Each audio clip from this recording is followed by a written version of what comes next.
Ju përshëndes shikues të ekranit të Premium Channel. Ritakojmë së bashku si çdo ditë tani më nga hëna në të premten në ekranin e vetëm dedikuar turizmit.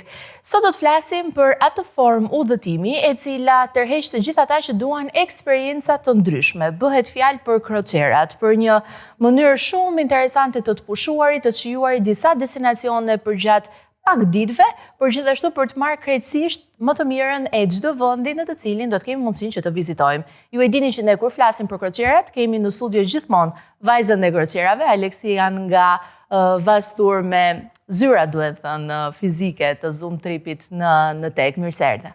Ju gjeta. Në këtë fund sezonit të verë dhe nisje të një sezoni tjetër të udhëtimeve që të gjithë shohim ndoshta Europën si vendin më të aksesueshëm për fundjavën, ekziston gjithashtu dhe një mundësi tjetër e pushimeve, sikurse është kjo e kroqerave që gjithmonë mbetet e kërkuar apo jo. Po patjetër, sepse dhe destinacionet ndryshojnë, përveç mes dheut që bëhet gjatë gjithë vitit, shtohen itinerare të tjera, siç mund të jenë Canary Islands bashkë me Madeirën, siç mund të jetë Brazili, Abu Dhabi me Dubain, Dohën edhe qytetet të tjera. Po ashtu, kështu që kemi një pafundësi destinacionesh edhe në sezonin dimëror për të gjithë ata që duan të udhtojnë me kroqere. Nëse më herët ne kemi folur për kroqerat dhe ishte pak e vështirë le të themi që të interpretonim të gjithë ndjesinë që secili mund të marrë në këtë formë të re të përjetimit të udhëtimit, tani më ndoshta edhe për shkak të faktit që është folur, por ndoshta edhe të njerëzve të cilët e kanë përjetuar si eksperiencë, por rrjedhimisht edhe në rrjetet sociale shoh që e promovojnë më së shumti kroqerën. Si e ke parë të gjithë këtë ndryshime që ka ndodhur në pak kohë?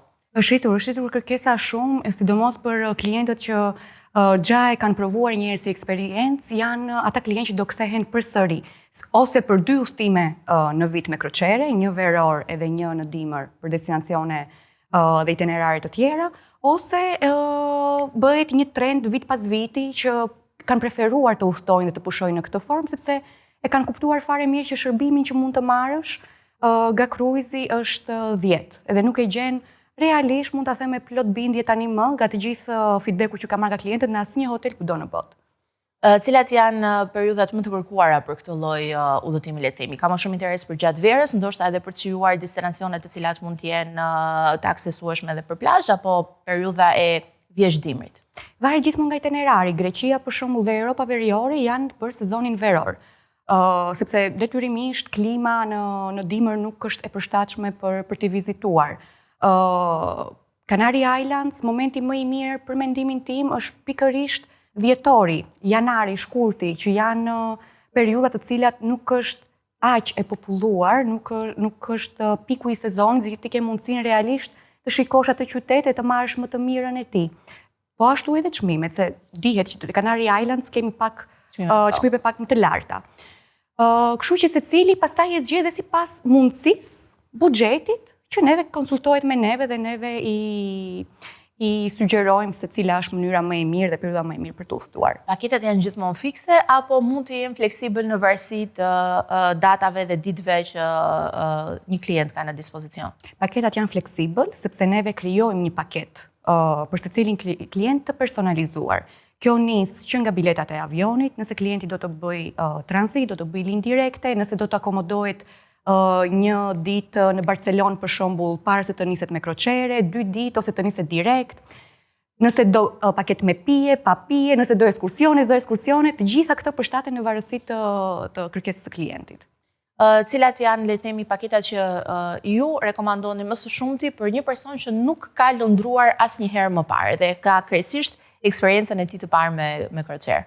Nëse në verë itineraret përgjithsisht janë 7 neçe, në dimër të jepet mundësia që ti të bësh short trips, që nis që me vetëm një natë për të shkuar nga një qytet në një tjetër, thjesht për të parë eksperiencën, ose 2, 3, 4 net në varësi të kërkesës që ka secili. Në këtë formë ti merr vetëm shijen, shikon si është kroqera dhe pastaj mund të kthesh me një itinerar më të gjatë.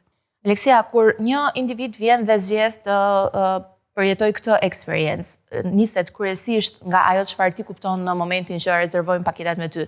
Nisen kryesisht nga çmimi që është shumë ekonomik në raport me të tërën, pra me akomodimin, me transportin, me ushimet që janë të gjitha të përfshira, por ndoshta edhe disa nga aktivitetet kryesore në kroqer, apo nisen për të përjetuar krejtësisht diçka të re, por edhe për të shfrytzuar, le themi, në maksimum të gjitha ato mundësi që mund të kemë për të parë shumë vende në pak ditë. Është kombinimi të dyjave. Normalisht çmimi është gjëja e parë, edhe pyetja e parë që kam gjithmonë, okej, ke nxjerrë një ofertë 499 euro për personi, çfarë përfshihet?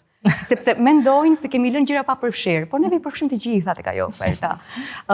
Kështu që ky është hapi i parë ndoshta që kemi interesin më të madh ka klientët kur shikojnë një çmim dhe një ofertë të mirë. Pastaj ka pafund raste që ajo 499 mund të bëhet edhe 1099 euro për person, sepse klienti do diçka më të mirë, do të shtojë një ekskursion, do të shtojë shërbime të tjera, të cilat neve nuk i kemi përfshirë tek oferta bazike, por ajo gjithmonë varet se si kërkon klienti. Çfarë pakete kemi sot për ofertën e ditës? Neve kemi zgjedhur një ofertë familjare. Bëhet fjalë për Costa Smeraldën, është një nga anijet më të mira të Costa Cruisit. Kemi përzgjedhur përsëri me Zeun, sepse kemi linja direkte, sidomos kur udhton me fëmijë, është më komode se një destinacion më i largët. Nisja është në datën 15 dhjetor, edhe është një ofertë për 4 nete dhe 5 ditë. Do vizitohet Barcelona, Palma de Mallorca, Palermo dhe do kthehemi nga Civitavecchia. Çmimi është 599 euro personi, po bëhet fjalë për të rriturin, sepse 2 fëmijë kemi falas. Kështu që të gjithë ata familjarë që kanë 2 fëmijë do paguajnë vetëm 599 euro për personin e rritur dhe 2 fëmijë do i kenë falas me vete. Kjo është një formë shumë e mirë në fakt për të iniciuar dhe për të shtyrë të gjithë ata që ndoshta janë skeptik për të marrë fëmijët me vete, sepse mendojnë ndër të tjera sigurisht edhe është e përshtatshme për ta apo jo, por edhe kostot në fund të STR-s. Ka shumë nga ata që i zgjedhin kroqerat, por që janë së bashku me fëmijët e tyre? Patjetër që po. Thjesht neve si konsulent kemi për detyrë të gjejmë anijen që i përshtatet një familjari. Costa Smeralda është një nga ato anije e cila ofron mini club, teens club, dhe për fëmijët adoleshent që është ajo mosha gjithmonë që duhet të gjejnë diku veten, as të rriturit, as tek fëmijët. Ka pishinat e brendshme, sepse flasim për dhjetorin që mund të shfrytëzohen, ka fusha brenda në anije që mund të luajnë basketbolli, show të ndryshëm që organizohen, edhe më e rëndësishmja nëse të gjithë mërziten nga kjo pjesa e faciliteteve të anijes, ke mundësi të marrësh fëmijë dhe të dalësh dhe të shëtisësh dhe të shikosh qytete, që të gjitha këto janë një eksperiencë. Sa kohë ka në dispozicion secili për të parë qytetet në cilat do ndalojnë, në Barcelonë, në Palma de Mallorca? Gjithmonë lundrimi bëhet në darkë. Kështu që gjatë ditës anija rreth orës 8-9 të mëngjesit është në port, bëhet procedura e zbritjes nga anija dhe diku tek 6 shtator janë me patjetër që kanë mundësi për të shëtitur dhe për të shfrytëzuar. Mund të bëhet në mënyrë individuale, që klientët mund të dalin vete dhe të shkojnë për qytete. Barcelona për shembull është një qytet që është shumë i aksesueshëm, që me transportin publik edhe mund të bëhet fare mirë vet, ose pastaj mund të rezervojnë dhe ekskursione me Kostën, kështu që do e kenë diçka të organizuar pa pas merak pjesën e transportit ose kohës. Cila është mosha më e vogël e fëmijëve që ti ke asistuar për të rezervuar një paketë? 6 muajsh. 6 muajsh. Edhe kaq, sepse nuk e lejon më poshtë, sepse kemi pas kërkesa edhe për 1 muajsh, edhe për 2 muajsh fëmijë, po 6 muajsh është minimumi që mund të udhtojë një foshnjë. Cilat si kanë qenë përshtypjet?